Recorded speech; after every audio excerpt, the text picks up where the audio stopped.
Good morning from Jerusalem times two. It's me, Karen A., your host for the Afro-Euro Timezone Reco12 podcast. And I'm here with one of my fellows and proud member of my God Squad. I hope I'm a proud member of his, that's for sure. And we're here live from Jerusalem on Zoom. And we welcome you to the Reco12 podcast. We're a self-supporting organization. I will put the info in the chat if you would like to contribute. Of course, you should go to the Reco12 website. You could just Google Reco12.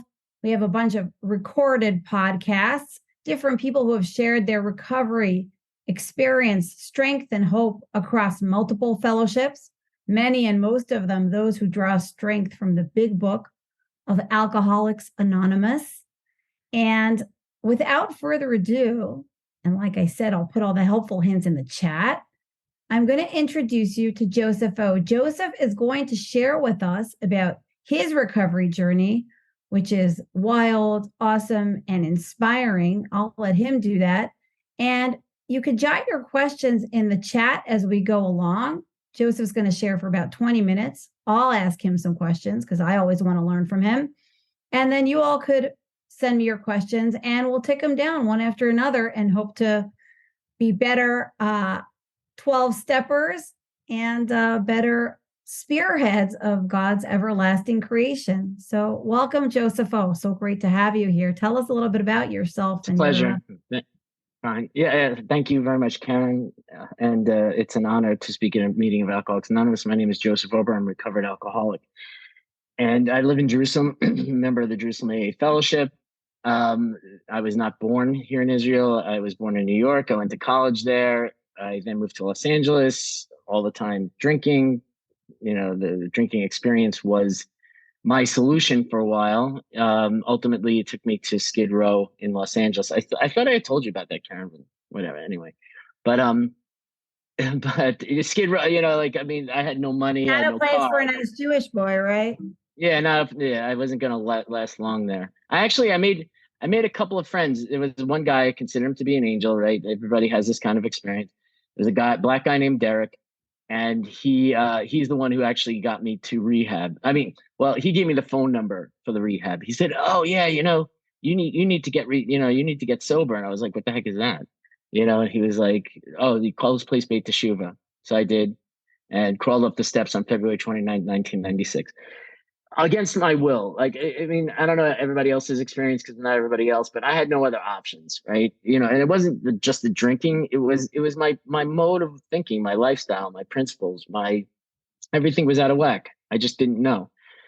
So I took hold of this program, and you know, I mean, really, I've been blessed with amazing sponsorship. You know, I have 5 different sponsors in my life, and for various reasons, I've moved on from them. One died, one got put in jail, actually. But whatever, different story, different time. But the thing is, the quality of each of them was that they added something to who I am and how I view the world, and got me into the big book, right? This is a big book. Mine's falling apart, you know, and the joke in AA is that, you know, if your big book is falling apart, your life probably isn't. And I've been into Zoom meetings, and I take hold of this as a resource. And fortunately, what I've seen is a lot of confusion that comes out of it. And I'm not here to solve the world's problems. I am not. I'm just here to tell my version of it, and whoever's interested in hearing it. Like I said, you know, I've been blessed with people handing it to me, and so when I offer that, if it sounds good to you, go with it. If it's not your cup of tea, don't. You know, I mean, that's life. But here's the thing, you know, the steps, as a rule, one thing you'll notice about the steps, whoever came in here, if you suffer from alcoholism, you're in the right place. I don't just mean drinking. Alcoholism manifests itself as, you know, sex addiction, could be shopping addiction, gambling, overeating, codependence, whatever it is. I spoke at a Codependence Anonymous meeting, you know, 2 days ago. And you know, I mean, drinking got me here. Codependence got them there. You know, the sex addiction could get it. But the fundamental thing is, in my opinion, or, you know, my experience, is alcoholism, right? The mind, body, spirit disease that doesn't allow me to live comfortably in my own skin. I'll share a tidbit. I think it's very clever and inspired me. So a guy at the rehab that I came through, he said, he asked, so why are you guys in here? Right. And one guy said, heroin addiction. Another person said, I'm here for booze or whatever. And they said, well, in 30 days, the heroin's going to be out of your system. So, you've been here 90 days.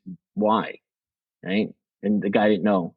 The other person, alcohol dependence, he said 2 weeks you can get off of alcohol. Why are you here? Anyway, so this guy says, I'm suffering from an inability to live comfortably in general society.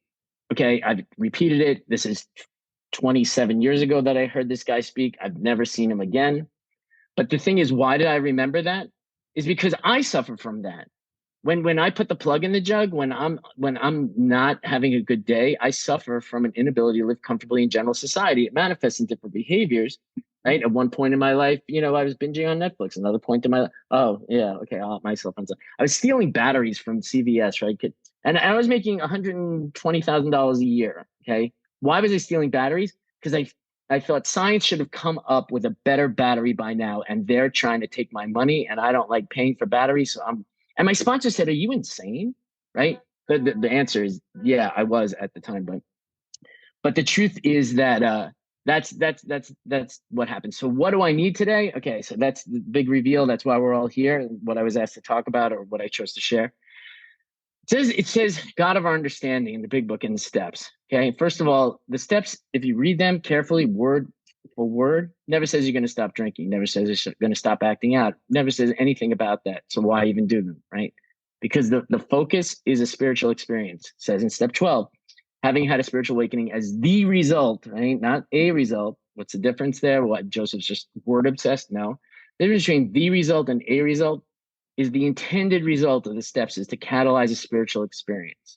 When you get involved in something, you want to know where it's going. When you get into a car with somebody, you want to know where they're going, right? When you join our crew, our fellowship, you want to know what we're about and where we're headed.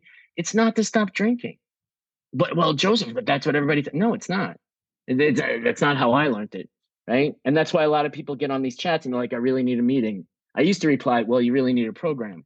But people are looking for firemen today. I made another mess. Yeah, with my sponsees anyway, because I have some kind of direct control over them that they want what I have. I say, look, let's talk about how to stop how to stop getting in trouble, and then you won't have to call me to put out your fires. I still take their calls and stuff like that, but that's the real thing. So anyway, the steps is designed to catalyze a spiritual experience.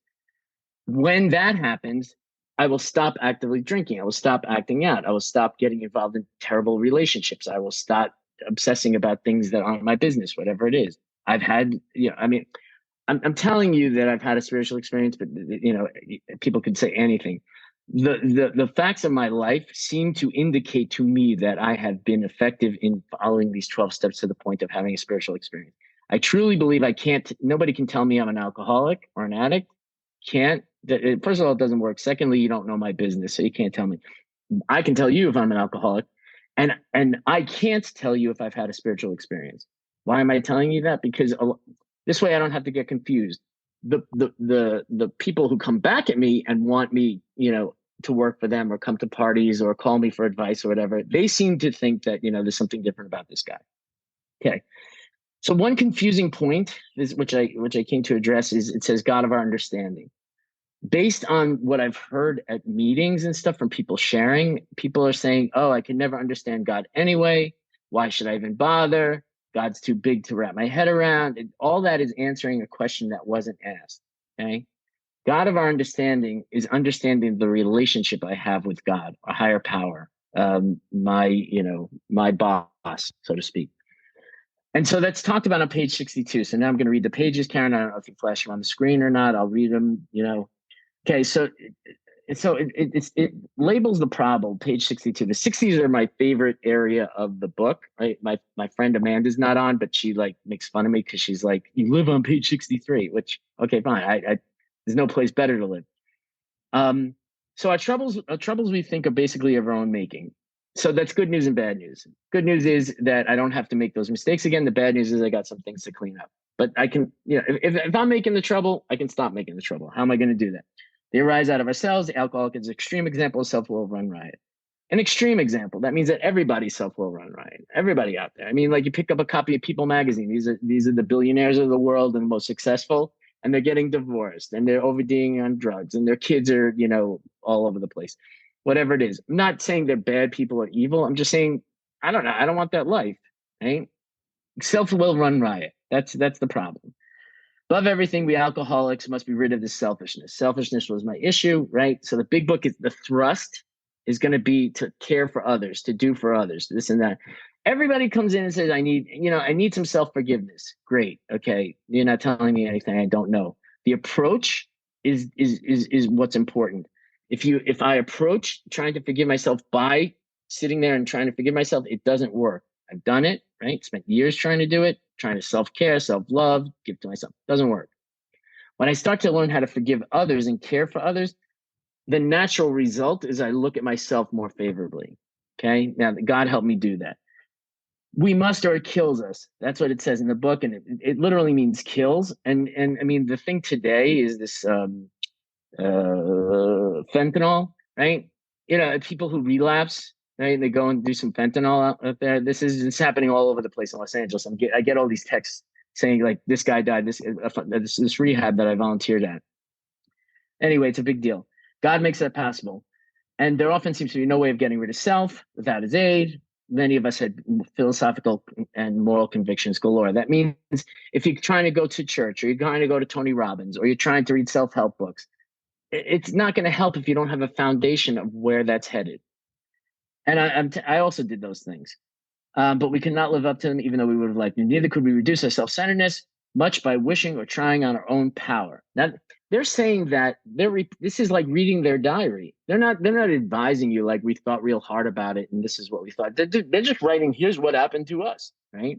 So these guys 80 years ago are sending us a note that says like, hey, you know what? If you want what we got, here's what we did. That's the rest of the book. But let's just read it like a diary now. We had to have God's help. Now that's what they're saying. But I also need that. And I realized that after reading this. Now here's the meat of it. God of our understanding is not understanding the totality of God. I don't understand how the internet works. Okay, I don't know how this is working right now. I use this all the time, and I have no idea the mechanics of how a cell phone works. And I would unless I got an electrical engineer on here, I would say that you don't either. But the thing is, we use it all the time, right? Same thing with God. I don't have to understand God. I have to understand the relationship. I understand how to dial a phone number, right? I understand how to click onto the internet when Karen tells me I have to log in at a certain time. But beyond that, I don't know. But I understand the relationship. And now the big book is going to tell me what those relationships are. This is the how and why of it, right? First, it's going to hammer why we have to do this. First of all, we had to quit playing God, right? Now, my sponsor, when I was reading this to him, I remember when I had read it for the first time, we were in a car and he said, stop. What does that mean to you? And I had no answer. Okay. First of all, now you guys have all read it too, right? If you've had any experience with the rooms, you read this line also. What does it mean to you? I'll leave it for later. It didn't work, right? That's a good reason not to do something. Next, we had decided that in the hereafter, the drama of life, God was going to be our director. Okay, I understand what a director is. You guys, even though you're not in the show business, or maybe you are, you know what a director is, right? I'm the actor. The other person is going to tell me what to do.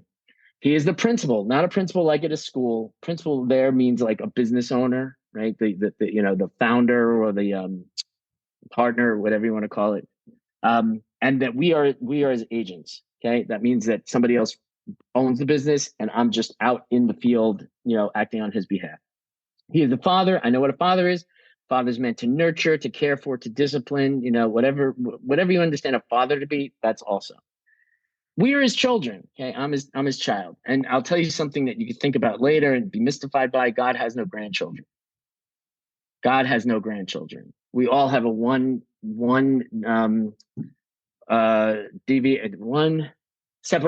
of separation from God, right? And he's there to access us. 1 degree. Doesn't matter how many parents, grandparents, whatever.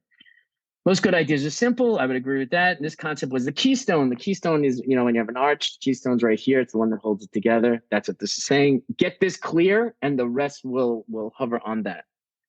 Of the new and triumphant arch through which we walk to freedom. Okay, so here we're going to walk to freedom. We all want to be free, right? This is the arch that we can walk through. Now, here's the thing I want to hammer home, and I don't know how I'm doing on time. Karen, just cut me. Tell me I have 1 minute when I have 1 minute, please.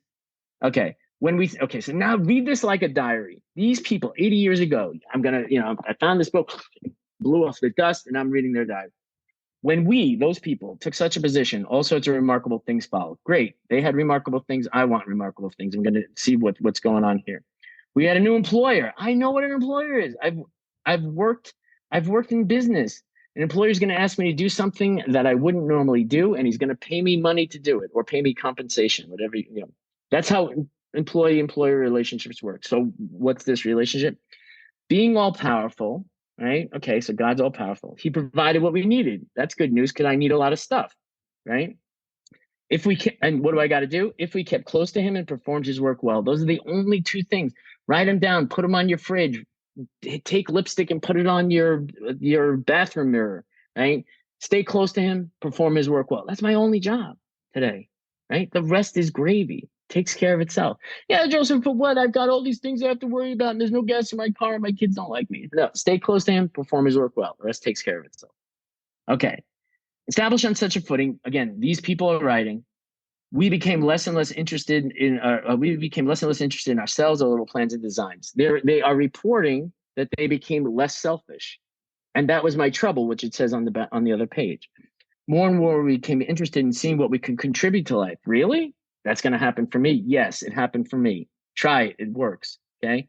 And if you want to have self-esteem, do esteemable acts. See what you can contribute to life. I'm telling you, step out, go up to somebody and tell them that they look nice in their dress or suit that day and see what happens.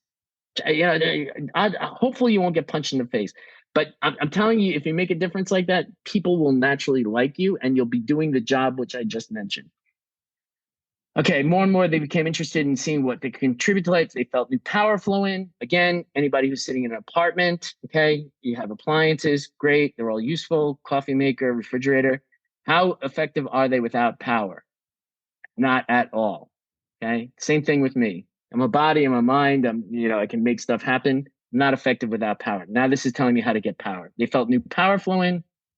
They enjoyed peace of mind. Remember when everybody was flipping out during COVID? I didn't. Why? I had peace of mind. Now, I'm not saying I'm better than anybody. I just said, you know what? I can't be involved. I'm going to stay close to him. I'm going to perform his work well. I enjoyed peace of mind. I discovered I could face life successfully. And we all have had that experience. I'm going to give, a parable. How do you say mushel in English? A parable? Okay, so anyway, I'm going to give you an example. I'm trying to get a ship into this harbor. So right? Analogy. Analogy, right? Okay. So I'm trying to get my ship into this harbor, and I keep going over here. I want to show up at your wedding, right? But I wind up getting drunk and laying in the gutter. I want to be nice to my kids, and I wind up, being mean to them. I want to, complete my degree, and I wind up never getting. I could face life successfully means I want to come here, and I'm able to do that. Not because I'm so great or because I went to a Tony Robbins seminar or because, I even prayed real hard in church or temple. It's because I let God do the work, right? That's what happened. I faced life successfully. I woke up. I had some things that I'm going to stay close to him. I'm going to perform his work well. And I'm able to do that because that's what I consider to be a success. I'll tell you some miracles later if we have time. Just recently, and I don't mean like sea-splitting miracles. I'm just saying like things that I couldn't handle myself and just worked out without me doing anything. As we became conscious of his presence, meaning God, the Almighty, whatever you could call her, it, whatever, the higher power, we began to lose our fear of today, tomorrow, and the hereafter. Those are three big classes of fear. And if they disappear, how great would your day be if you had no fear of today, tomorrow, the hereafter? Right? Well, that's what these people experienced. They wrote that they experienced that. How they did it is the rest of the book, right? I'm reading 2 pages. There's another 162 that you can, and the stories. The stories are important, by the way. They don't, in my opinion, okay, how I read the big book, they don't have the force of the actual canon of the big book, right? The first 100 came together and wrote, and it hasn't been changed in the 80 years. Bill wrote most of it, and they had editing. He actually said, you know what, you're being way crazy, heavy-handed. Let's like tone it down a little bit, or nobody's going to come to our meeting. But the other ones, the stories, I'm a big, page 417 guy. Absolutely nothing happens in God's will by mistake. Those are great. Read those, see how they establish a relationship. Ask your sponsor. Like a lot of people, who are seeking sponsorship, challenge your sponsor. What does God mean to you? If they don't have an answer, get another sponsor. I'm not. I mean, like, it's just, yeah, if you go into the gym and you say, dude, how did you get buff? And he doesn't know how to tell you. Then find somebody who does. Or dieting, or how to graduate law school, whatever it is. Find somebody who did it before you. Ask them what they did. Now, here's the big thing: 3 words, right? 3 great words. If you still have your lipstick and you're writing on mirrors, we were reborn, right? I want to be reborn. I made a mess of my life. I want to have a good life. There has to be a break. Just logically speaking, anything that is reborn has first died. That's just English, right? I'm not here to teach you English, but trust me on this. So all the things all the past regrets, all the times that I failed my parents, all the, the overspending that I did, all the things all the I did my 4-step, right? 48 different relationships, right? That I had to make amends on, right? Whatever. But they were all the same girl, just different hairstyles. And the thing is that, like, I know this about myself, but I don't have to live in that past. I don't have to live with those regrets. I don't have to live with those, I can give it away. Right. I had the unique experience recently. I have a friend who's also a rabbi, and he asked me before Rosh Hashanah, which is our holiday now. He was like, "Oh, this big book stuff, this recovery stuff. Could you tell me some insights so that I can use it in my own, approach to Judaism?" And it gave me a fresh perspective to talk to somebody who knows nothing about nothing. Part of the problem here isn't so much teaching people or getting people out there. It's undoing the bad information that we all get, right? Like, whatever. I'll get up on my soapbox later, but the thing is, there's a lot of bad information that goes around. Undoing it is really important for me. And so this guy didn't know anything about everything. So I started to explain to him, how I see it, the problem, the solution, this and that. He doesn't suffer from a drinking problem. He suffers from something else that he wants to stop doing. And so I said, okay, fine. See the bitterness of how bad things got for you. He has relationship problems in his marriage. Feel the pain. Go into the shul or whatever, and hammer yourself for all the things that you're sorry about, so that you can feel this thing, and it'll give you the motivation to go forward. Find a relationship with God. I showed him these pages. You pick one. You want a director, you want a father, you want a principal, you want an employer. Right? He liked the father model. Because that's that's the word that they use often in Judaic studies, right? And I let him loose, and I told him the mechanics, right? I'll follow up with him. Maybe he'll do an effective 4-step. Maybe you'll want to read it to somebody, making amends, whatever. That's his business. I just gave him the information because I'm friends with him. He doesn't have a gun in his head, so he doesn't have the same motivation that I do to take hold of this stuff. Right? I look at it as like, if you understand legal structure. Sometimes there's the pronouncement from the judge, you're going to jail for 10 years, but it's a suspended sentence. If you mess up again, then this first sentence gets activated. I think that's what's happened for me, right? Really, and this was actually what a woman told me, not a woman, the director of the rehab that I went through in 1996, tiny woman, 4'10", 105, soaking wet with a brick in her hand, right? Jewish lady, okay? And I was arguing with her because she wouldn't let me do something I wanted to do, right? This is my life story in a nutshell. But here I am. I'm trying to. Here's what I want to do. I wanted to fly to New York. I'm in rehab, right? This is 1996. I'm in rehab. I wanted to fly to New York to go to my friend's graduation and then come back to the rehab and pretend like everything's okay. And she wouldn't let me. She's like, that's not the way it works. She's like, you can leave, you just can't come back. And I was like, that's not fair. She stood up. Okay, there was marginal difference between her sitting and now standing, but she said, you should thank God that life ain't fair, because if life were fair, Joseph, you'd be dead or in jail. And I was like, what? Right? And then she went on, actually made me feel bad, because she said, if life were really fair, you'd be made to feel as terrible as how you've made other people feel. Whatever, that's a different story, different time. Shout out Harry Rosetto, if anybody knows who that is. She's the director of the rehab that I came through. Anyway, I'm going far afield, but let's summarize right here. And the next thing that comes in the big book is the 3rd step prayer, which we're going to read at the end. But the thing is that, like, God of our understanding relationship. There is a God. I'm not him. I'm going to ask him for help, right? It's a clever 3-step thing. there is a God. I'm not him. I'm going to ask him for help. Okay. Then, decide what you want the relationship to be. Even my first sponsor, he was not the way I am. I'm very logical. He was a yoga guy. It was accidentally that I got paired up with him. If I had chosen, I totally would have not got this guy. But but anyway, I got paired up with him because that's how they did it in the rehab. They just assigned you somebody. He's a yoga guy. He takes me out into the woods. And I don't mean like this doesn't get creepy. It wasn't the woods. It was like a nice peaceful area. And he's like, okay, decide like what your God looks like. And I was like, what are you talking about? He's like, well, come up with some ideas about what the God that you would want to relate to. So I came up with fair. I came up with giving, loving, non-judgmental. And one of the things that I put on that day was funny. I said, I think God would be funny. Right. I have a good sense of humor, I think, anyway.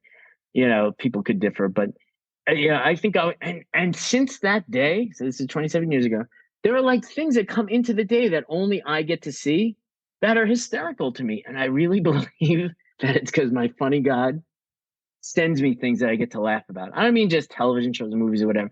I mean like a person who's arrogant, slipping in the mud, that kind of thing. And I'm like, oh yeah, he's arrogant, he slips in the mud. It's hysterical to me. And sometimes even me, right? I want to like go posh and cool, whatever. I put a pen in my pocket and it leaks and I'm the only one who doesn't know it.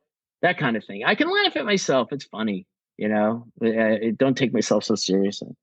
All right. So that's basically it. Get the relationship clear. Anybody who has a sponsor here, you're looking for sponsorship or whatever, go to your sponsor and just say, can you explain to me how you relate to God? I heard this crazy guy, Joseph, at a meeting and he said, the whole thing is about relationships. Can you explain to me how you relate to God?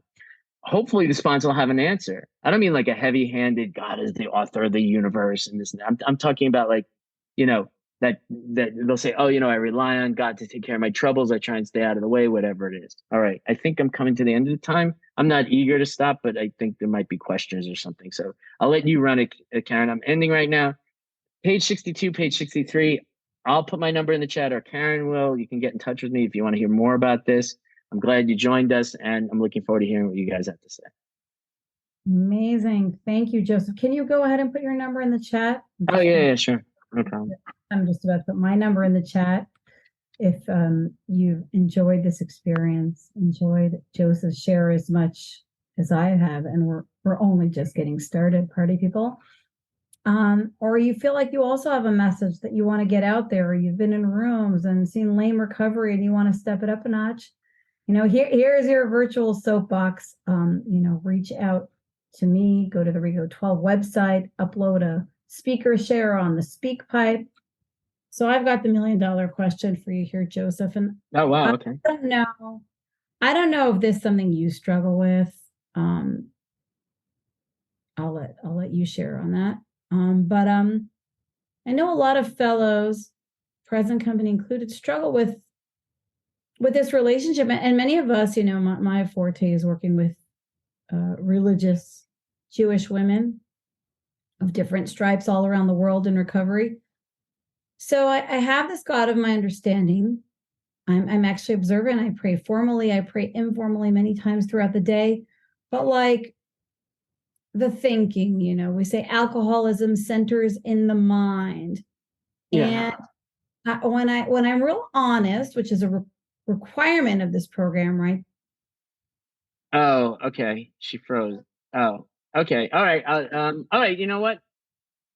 Karen had a question. Does anybody else have a question? Raise your hand. I think I have the ability to call on you. Okay. It's your Joseph, floor. I heard you. Thank you. I just wanted to thank you. I hope Karen comes back on soon. It was just very powerful. Thank you so much for sharing. Oh, you're welcome. That's it? That's all you got? All right. I okay. know. Yeah, I don't know. I'm still processing. Okay, I'm fine. It took me a long time. Trust me. My biggest takeaway, I would say, is I don't even know who's here and how many people are here. So hi to everybody. But my biggest takeaway is like you were saying something about when we just worry about working for God and like being a servant. I don't remember verbatim what you said because I didn't have lipstick or the mirror near me at the time. Oh yeah. But like you were saying, like everything else is gravy from there. Everything else melts away. Okay, I'll stop you. I understand your question. Okay, Yeah. fine. We'll go Not a with this. question, Okay. just comment. But yeah, go for it. All right. Here's what I was saying. It's in the book. I'm just reading from the book, right? If it seems like I'm smart, I mean, I'm more like just focused on the book. I've read it, and it rolls off my lips because I'm involved in it. Anybody who's involved in like comic books or movies or TV shows, they know the lines because they watch the episode. I read the book so many times that just like I know what's going on. But anyway, it says we had a new employer, right? And I'm quoting it even though I'm not reading from it. We had a new employer, being all powerful. He took care of whatever I needed. Great. That sounds like a great relationship. But there's an if there. If, right? So now it's telling me what I need to do. Stay close to him, perform his work well. Those things need to be defined, okay? But that's the basic. Stay close to him. I believe that means prayer and meditation, okay? To call out to God, here are the things I need, or here are the things I want, here are the things I'm struggling with. Perform his work well means get up and be on time for work. Take care of his other peeps, right? That's important. I get up and I send out a bunch of hello messages and good morning messages and whatever. I'm not interested in building self-esteem. I'm not interested in like having other people like me. I'm interested in another person looking at their phone and saying, hey, you know what? Somebody's saying hello to me. Yeah, that's nice. I get responses, which is nice. Sometimes I don't get responses. I don't hold them accountable if they don't reply. I have this thing in my life. Okay, I'm telling you what I do, but figure out your own thing. I was a photographer back in Los Angeles, and I realized recently that all the photos I ever took and put on my computer uploaded to the cloud. I went and I looked, and I have 45,000 photos. Now, what I went and did is I went and found people that I did bar mitzvahs for, I did a bris for a wedding or whatever, and I started sending them out on Wednesday, Thursday, and Friday. And I say way back Wednesday, throwback Thursday, flashback Friday, and I send them pictures of their kid who's now 10 years later. Right. So I send them a picture of their bar mitzvah, and now they're like, oh, he's driving now. And thank you so much. And it's amazing. Can I get more? Whatever it is. Now, some people write back to me, you made my day. Now, I'm not going to get into their business that made their day. Okay, fine. What's going on over there? But if I made their day or I contributed somehow, that means that God's going to be pleased with me. If God's pleased with me, then he's going to send me money and friends and, opportunities. That's been my experience, So anyway, if you have the ability to stay close to him, perform his work well, prayer, meditation, and to do for others, in my opinion, or even within the recovery realm, perform his work well. Are you sponsoring anybody who's had a spiritual experience? If you're claiming that you've completed the 12 steps, I'm going to ask you, just like my friend Nikki, who's a lot more vocal and intense than I am. Excuse me, madam, are you currently sponsoring? This is how she does it. And first will say no, and say, well, you told me you did all 12 steps. One of them is to carry this message to other alcoholics. Why aren't you doing that? And you didn't do all 12 steps. I don't come off that intense. I just have a different style. But the reality is, if I'm staying close and performing his work well, sponsorship, speaking at meetings. Karen asked me to do this. It's a great pleasure to do it, right? But it's also, I'm performing his work well, I think. And I mean, I get a check mark there or whatever. And the other the problems. And of course, yes. I'm back. Hi, everybody on my phone. Sure. The funny background. My computer just died as I was asking the question. And of course, that's Joseph O's insurance policy just for today for his own recovery, right? Like you just said, like Nikki always says, this is a 12-step program. This is my step 12. Right. This is Joseph O's step 12. This is, this is where I send the bar mitzvah picture to myself and I make sure that I have the best day ever. And Joseph O is sending the wedding picture to himself and giving himself his own good day because he knows why. We don't know. We don't understand the workings of this book and its magical effect, but we felt it. So we keep doing it every time when we suit up and show up and do our step 12, our day gets better. Joseph, you don't mind, I want to go back to the question that got cut off. And if the God of my understanding will cut me off again, I'll know that it doesn't need to be asked here. What about people who have, they believe in God. They're not agnostic. They're not having issues around that. Can I stop you for a second? They feel God hates them. Yes. Karen, wait. I'm not big on the theoretical questions. what about, you know, what about these people? You know what I mean? Like, tell me something from your experience. Yeah, I am talking about myself. I am talking about myself and my sponsees. How do you relate to these people? Were they a sponsee or something?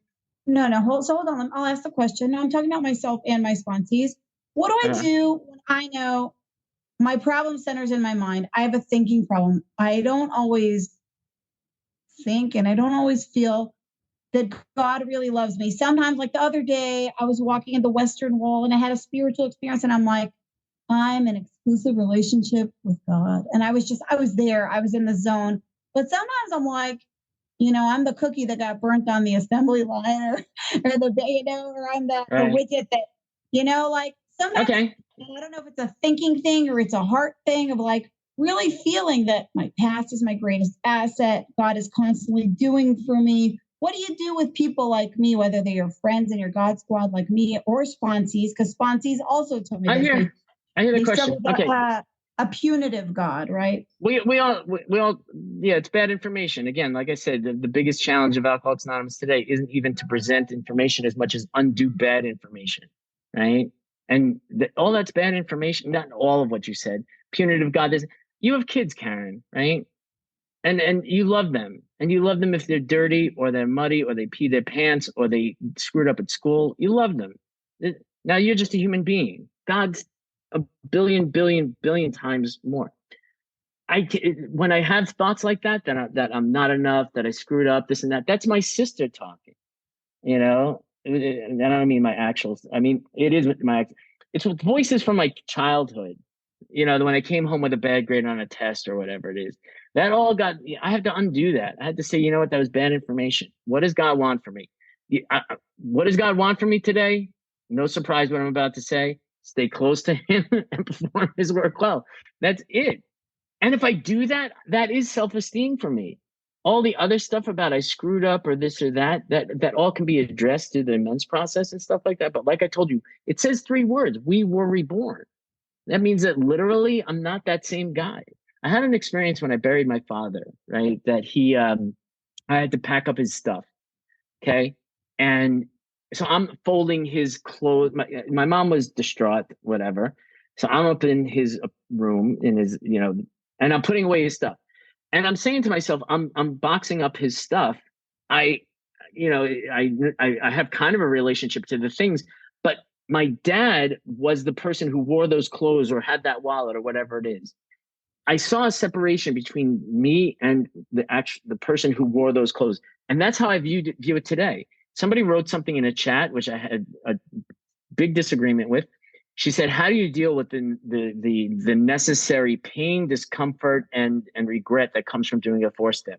I said, I don't have that, and my sponsees don't have that, because we do a good 3rd step. That's it. You do a 3rd step, you're reborn, you write a 4-step about some other person. Now you're saying that's crazy. Say what you mean by that. I do a good 3rd step. Say what that means. It's a foundational 3rd step. It says I have to have it. I have to have a new employer. I have to have a new God in my life. He's the authority. I'm his child, whatever it is. And he says, I'm reborn. So I'm going to write a 4-step about some other person. Literally, chronologically, yes, I was there. I did those things, but I'm not that guy. I don't act that way. I don't think that way. I don't do those things. I have to make amends for what was done there. But I'm not. But I don't own those things like a clothes today. Now, people who don't, if somebody walked up to me and said, Joseph, you're a liar, a cheat, and a thief, I can answer honestly and say, I have lied, I have cheated, I have stolen, but I cleaned up my messes and I didn't today. Can you say the same? You say that to somebody? If you say that to somebody today, they'll freak out. But that's my life.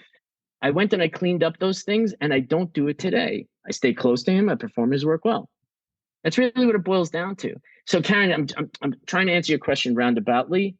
When you feel the connection to God and everything like that, that's the state that we should be in, the one that we were born with. When you see a little baby, that's the one that they're enjoying when they play with all stuff and everything like that. We should all have that. I'll give everyone a blessing. You should have the simchas hachaim, the joy of life that a little child has. Something happened and we became our way today. We got a lot of bad information. We don't do that. We can't think like that. I don't deserve to enjoy life, whatever it is. It's all bad information. I push back on it. I say, that's not what my God wants for me. No, thank you. When people try and tell me that I'm enjoying life too much, I say, okay, that's my experience. This is what I do. I sometimes think I have a Noah experience, Noah, the guy with the ark, right? If I was Noah, I would have a big, banner that said, good luck with your plan. And that is kind of what I say to a lot of people who come to recovery and say, like, you're doing it wrong, Joseph. You shouldn't be saying that. People who are doing the 4-step are supposed to. I don't know. No one ever told me that. It doesn't even say that in the book. I don't know where they're getting their information from. And that's it. And again, I'm not here to educate the world, to correct anybody, to say anything. I'm just telling you how it is for me. I stay close to my performers work well. I read from the book. And the 3rd-step prayer, which we're going to read in a moment, there's such meat there. And Karen, that is answering your question. An effective 3rd step. If you're having a problem with your sponsees, if they're coming along and telling you that they messed up or they did this or they're surfing Facebook at work and got caught, now they're going to get fired or whatever it is, where's your 3rd step? Why were you doing that? You got a new employer. Of course, you know what I mean? Of course you're going to feel guilty. Oh, come on. But is that realistic? I mean, people, even the big book says that, there'll be, trials and low spots ahead. I mean, we're not perfect saints, Again, Karen, I'm literally going to repeat what I just said. If I was Noah, I would say, good luck with your plan. Everything that you just said is not a reality I buy into. I don't. So you think when people done the 3rd step, they're perfect? Not people. Wait, stop. Not people. Are you talking about you?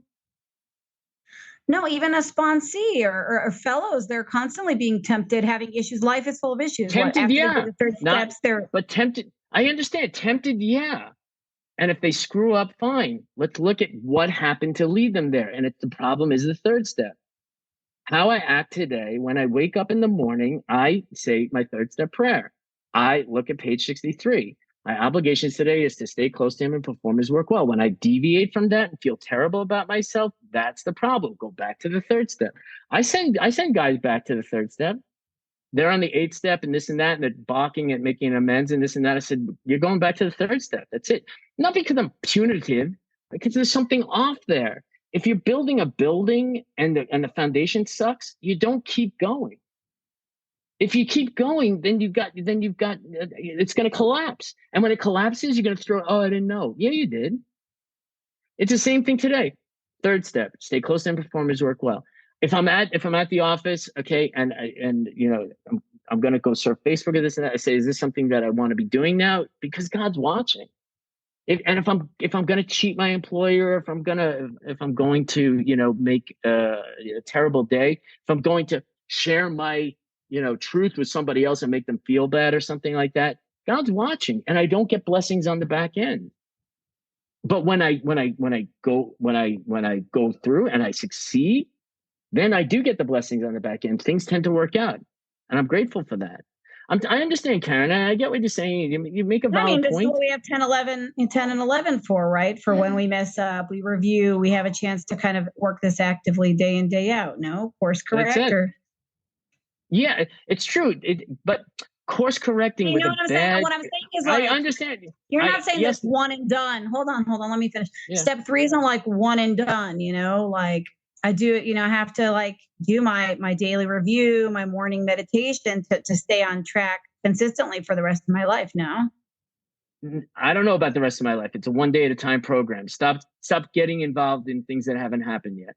But the reality is, if I know there's a step 10, continue to take personal inventory and promptly admitted it. If I don't have a good step 3, I don't know where I screwed up. I could write stuff down all day, right? But I won't even know that I harmed people because I didn't do an effective 3rd step. That's the thing. These people that write all these gratitude lists and this and that, whatever. And I ask them, okay, great. You're grateful you're grateful that you have a relationship with your mom. Did you call her today? No. Right? So what are they doing?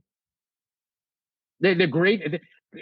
Somebody explained to me, okay, it's maybe a little bit too, graphic.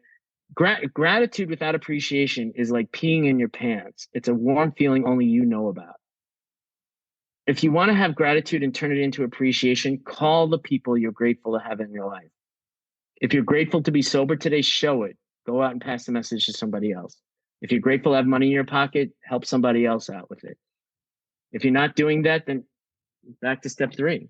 To Melanie's question, Joseph, are you suggesting that when you did your step 3, like you got your new role and you're good, you're done, your sponsors they're good? Okay. I'm not saying any of what just came out of your mouth. I do step 3 every day. I have to recalibrate every day. When you turn off your laptop, what has to happen before you can use it, Karen? Got to charge it. No, you got to reboot. Okay. Every single day I reboot. Every single day I write those things down. I stay close to my performance work well, because yesterday I forgot. I forgot what happened yesterday. I reboot. Cool. Okay. So you're saying step 3 every day. What you're saying about course correction and this and that, we've had this conversation before. That's putting out fires. My thing is stopping to get into trouble. Step 3 keeps me out of getting into trouble. Something happened in alcohol. Something happened in Alcoholics Anonymous where like everybody thinks that like, oh, my sponsors are firemen, right? I get into trouble and then I call them and I say, how do I put out the fire? And that person got tricked into thinking that they're a fireman when in reality they're an unpaid life coach. And they say to themselves, okay, fine, I'm going to help this guy today. And then he gets into trouble again, or he relapses, or he goes out of whatever it is. I hammer it out. I talk to my sponsees about it and I say, hey, how'd you get into trouble in the first place? My sponsee tried to sell me on the idea that his wife was insane. Why are you telling me your wife's insane? Because I came home late and she flipped out at me. Okay, fine. So you came home late, she flipped out on you. Great. Did you call her? No, I didn't call her to tell her I'll be late. Okay. Has it happened before? Yes. Third thing, has she told you she disapproves of the fact when you come home late? Yes. So you went and did whatever the hell you want to do, and now you're going to tell me that your wife is insane.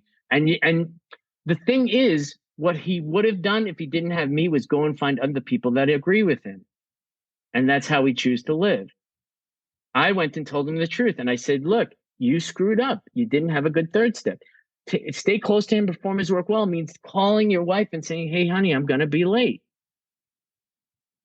or whatever. Remembering people's birthdays. If you got a friend, remember their birthday. I get that. Like, Melanie's been waiting a while. Did she write a question? Oh, yeah, she's not typing her question in the chat. Can she just talk for a moment? Are you able to enable her to have sound? We don't usually do that. Yeah. The questions are typed, but if you want to try and enable her, I don't mind as long as she's cool with it. Okay, Melanie, talk. Hi, Joseph. Thank you. Yeah, I did put my question in the chat. I'd like to know, Joseph, how long did it take you to find your higher power? And thank you so much for your experience and strength. Okay. Really. I mean, that's a personal question. I mean, I'll answer, but I didn't have to go find a higher power. He was always there. Like, how long did it take you to find oxygen? Right? It was always there.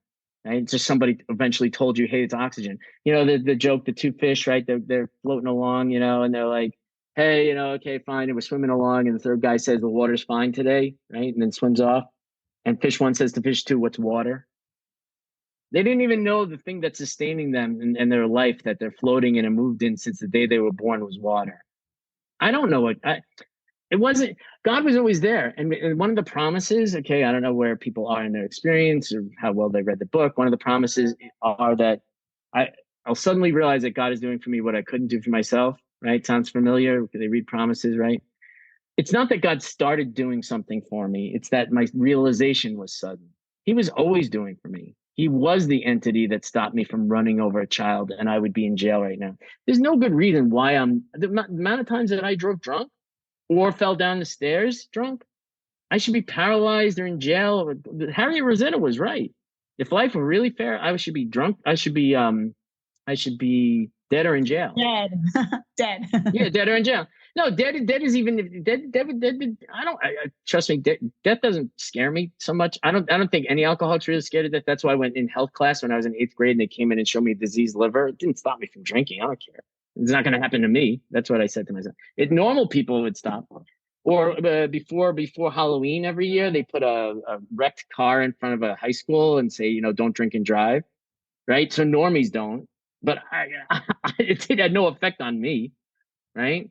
But the thing is, what my point is that the higher power is always there, just like the grid is always there. If the electric grid was there and you choose not to connect to it, then your appliances aren't going to work. God's always there. If you choose not to connect to him, then your life will be not a mess, but I mean, I don't know what it'll just be not the thing that you want. And if you suffer like I do with moving towards addictions and obsessive thinking or whatever it is, if I'm not connected to the grid, I'm going back to your question, Karen. Every day I have to reboot this. I'm telling you. And as a Jewish rabbi or whatever, I'll tell you that's why the prayers are always the same in the book, and you read a sitter, because it's just, you got to reboot. And anybody who had computer problems, if your computer doesn't boot up properly, it doesn't work. If I don't boot up properly, I'm a mess. My first sponsor told me. I just got kicked off the meeting. My computer just stopped. Fine. Okay. Well, God doing for us. Exactly. But my first sponsor, Robert, the yoga guy, he said, if the first 3 people that you meet in the morning are assholes, the problem is you. Now, how does that work? Right? No, because the likelihood of me meeting 3 terrible people in a row but the likelihood of me being all bent out of shape in my brain is.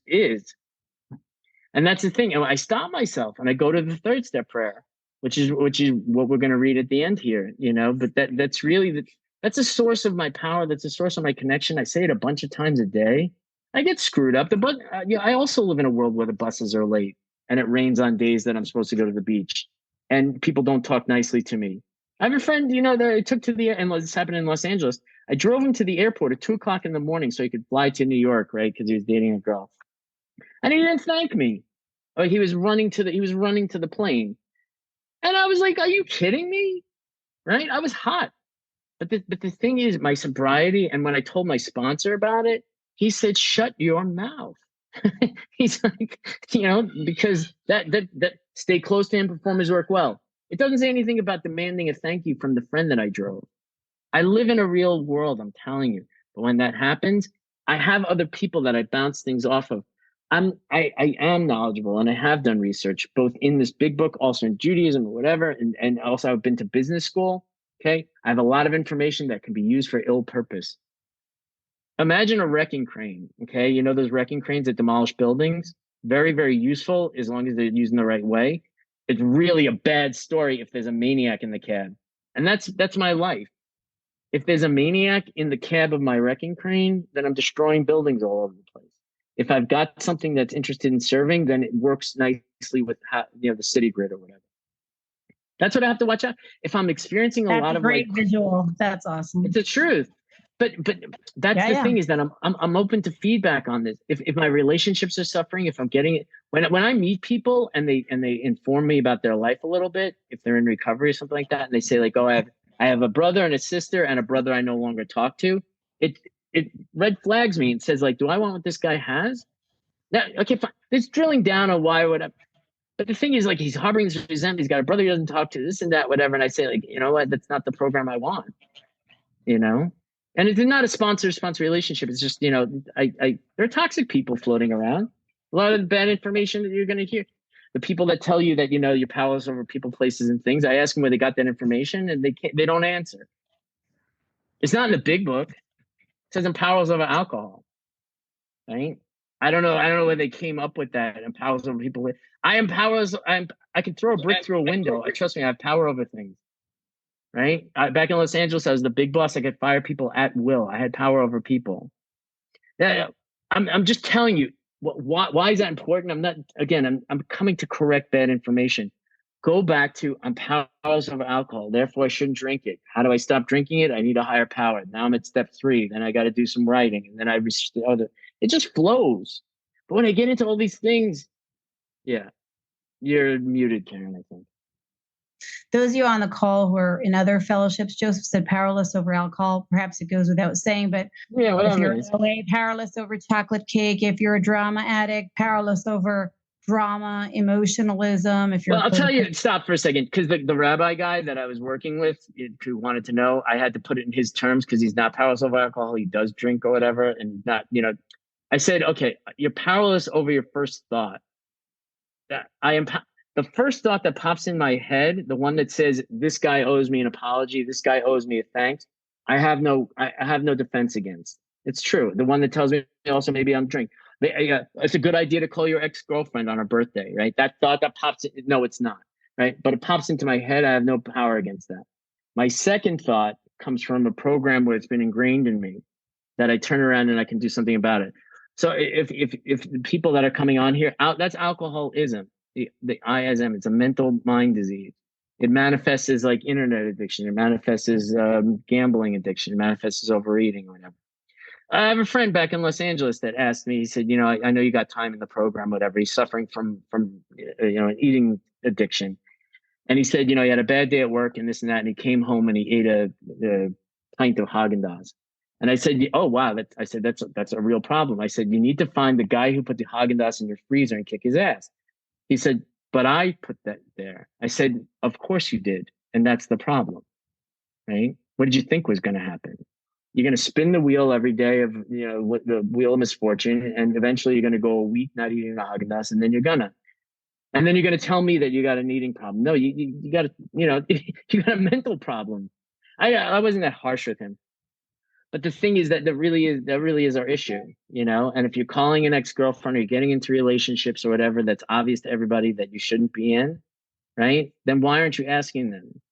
Why aren't you listening to them? Yes. Or if you're, it's a holiday here in Israel. If I know I'm going to be moody in the morning, if I go to bed too late, I can't go to bed too late, right? If I need my morning routine for my recovery and my sanity, then right. The reality is you're over 18, you can do whatever you want. I can't go walk around partying and expect to be chipper in the morning. Well, you can. It's just called insanity, Right. Right. Until proven wrong again. And then we straighten out on these spiritual lines. Joseph, thank you so much for your share and your wisdom. Right. And it was even fun duking it out with you here. Thanks for that opportunity and privilege. Thank you for being an amazing servant of this fellowship. Again, Joseph, maybe you could put your number in the chat if any of you guys are not already in touch with Joseph. Okay. Reach out to him. You could reach out to me. You know where to find us. And with that heartfelt appreciation, will you please pray us out? Sure. Yeah. So what I've chosen is what comes next in the big book from what we were reading. We get to our third step, right? We realize we're suffering. Then we find, came to believe how greater than ourselves could restore our sanity. Now our third step, I just told you, it's about the relationships, about our understanding is not understanding the totality of God. Now we're at a third step. Now a third step prayer, which hammers it home, which is what I was telling Karen, as opposed to like all the things about cleaning up our messes. The way to stay out of trouble is access this prayer. God, I offer myself to thee, to build with me, to do with me as thou wilt. Relieve me the bondage of self, that I may better do thy will. Take away my difficulties, that victory over them may bear witness to those I would help, of thy power, thy love, and thy way of life. May I do thy will always. And I tell my sponsees this, I think it's a clever phrase. May I do thy will always isn't just for crochet pillows or putting on your wall. It actually means something, right? May I do thy will always means I'm not going to surf Facebook at work. All right. That's it.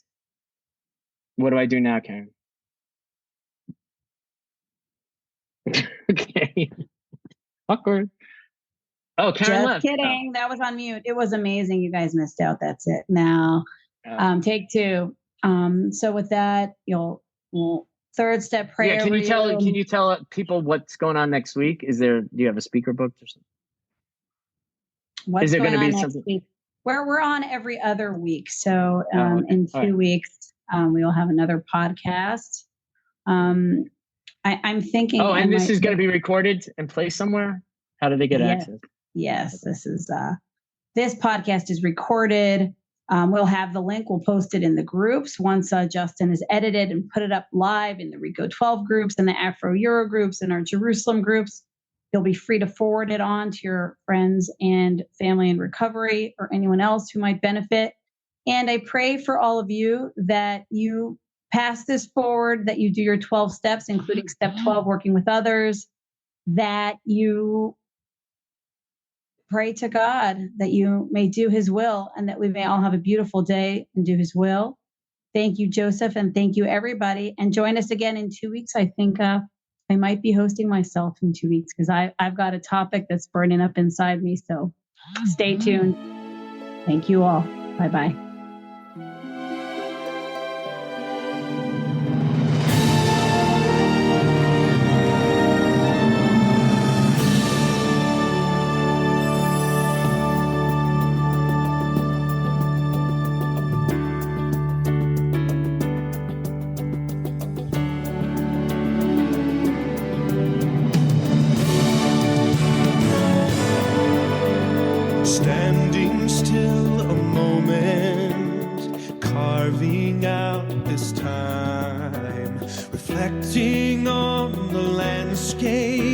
this life of mine.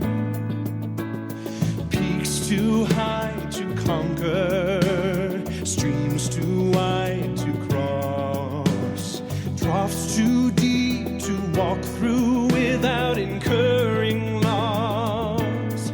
Yet here I am, still standing tall, despite the rough terrain. One like me survived